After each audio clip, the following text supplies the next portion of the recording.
अलिफ, इसको क्या पढ़ेंगे? अलिफ। हिंदी में मैंने लिख दिया है अलिफ। ये बे, यदि ऐसे फिगर रहे और एक नुक्ता रहे उसको क्या पढ़ेंगे? बे। ये जो बिंदु की तरह डाले हैं ना उसको नुक्ता बोलते हैं उर्दू में, ये बे। और यदि 3 नुक्ता हो जाए तो उसको क्या पढ़ेंगे? पे। ये अगर इसके ऊपर 2 नुक्ता हो जाए तो ते। अब ऐसा ही फिगर हो और ये वाला निशान बन जाएगा तो इसको क्या पढ़ेंगे? टे। और इसी फिगर में 3 नुक्ता ऊपर हो जाए तो क्या पढ़ेंगे? से। ध्यान रखो, 3 नुक्ता ऊपर रहेगा तो से और 3 नुक्ता नीचे रहेगा तो पे, है ना? अब ये वाला फिगर देखिए, इसमें का भी 4 फिगर आएगा। यदि ये बीच में एक नुक्ता हो, पेट में हो, ये पेट है ना इसका, पेट में एक नुक्ता होगा, इसको क्या पढ़ेंगे? जीभ, है ना? यदि इसी पेट में 3 नुक्ता हो जाए तो चे, है ना? और पेट में कुछ भी नहीं रहे, पेट खाली रहे तो इसको बड़ी है। देखिए हे 3 तरह का है। एक तो ये बड़ी है, अंदर से बोलेंगे हे, और एक ये छोटी है, बोलने में फर्क है। ये छोटी है, ये 2 चश्मी है ना? तो हे 3 तरह का है, एक बड़ी है, छोटी है और 2 चश्मी है।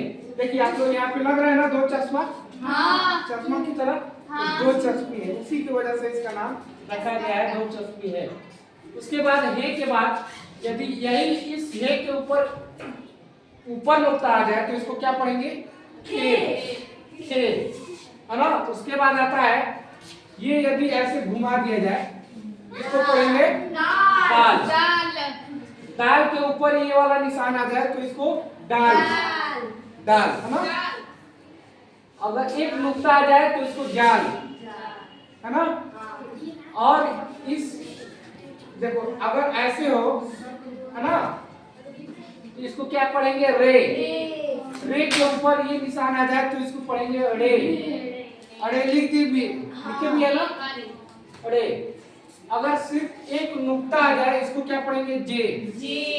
अगर 3 नुक्ता आ जाए तो झे, झनकार के साथ पढ़ेंगे ना, जैसे झे, झनकार आ रहा है ना? ठीक है। ये अगर इसको क्या पढ़ेंगे? सीन। ये छोटी सीन इसको बोलते हैं, ये सीन है ना? देखो ऐसे बनाया है, 1 2 और तीसरी बार में घुमाया है, इसको क्या पढ़ेंगे? सीन।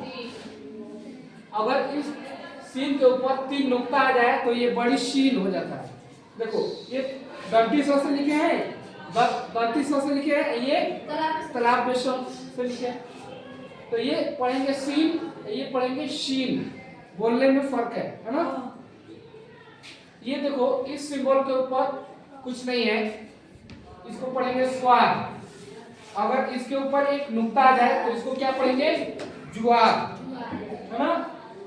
और ये वाला सिंबल जो ऊपर में आ रहा था इसको पढ़ेंगे तोय, है ना? अगर इसके ऊपर एक नुक्ता आ जाए तो जोय। ये एन, इसके ऊपर एक नुक्ता आ जाए तो गैन, है ना? ये देखिए ये वाला, इसको ऊपर एक नुक्ता है तो इसको पढ़ेंगे फे, और इसके ऊपर 2 नुक्ता है तो इसको पढ़ेंगे काफ। बड़ी काफ बोलते हैं इसको, बोलने में फर्क है। काफ अंदर से बोलेंगे कंठ से, काफ। ये काफ, इसको आसानी से बोल लेंगे काफ, है ना? बिना किसी, ये इसको पढ़ेंगे गाफ, लिख भी दिए हैं गाफ। ये वाला लाम, ये क्या है? मीम, है ना? ये है नून, ये है वाव, है ना? वाव बोलते हैं वाव। ये है छोटी है, ये 2 चश्मी है, और ये वाला हमजा, ये है छोटी, ये है बड़ी, ये है ना? तो इतने सारे सिंबल है जिसमें से देखिए उर्दू बहुत ही आसान है, उर्दू सीखना बहुत आसान है, इसलिए क्योंकि बहुत सारा जो इसका हर्फ है, बहुत सारा अक्षर जो है मिलता जुलता है।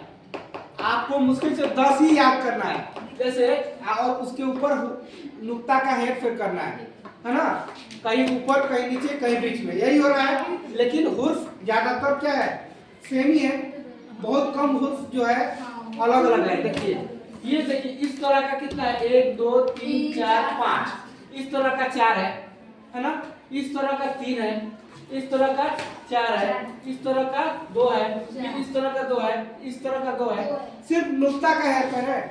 अगर आप लोग 3-4 दिन लगातार प्रैक्टिस कर ले इसको घर पर, क्या पढ़ेंगे ये तो लिख ही दिए है, लिख दिया ना, तो जब याद हो जाएगा आपको, अपने मन से अंदाज से लिखना शुरू कर देंगे, तो उसके बाद में हुर्फ को मिलाकर शब्द बनाएंगे। जैसे अक्षर को मिला के शब्द बनाते हैं, तो हुर्फ को मिलाएंगे, उर्दू में शब्द को क्या बोलते हैं, लफ्ज, है ना।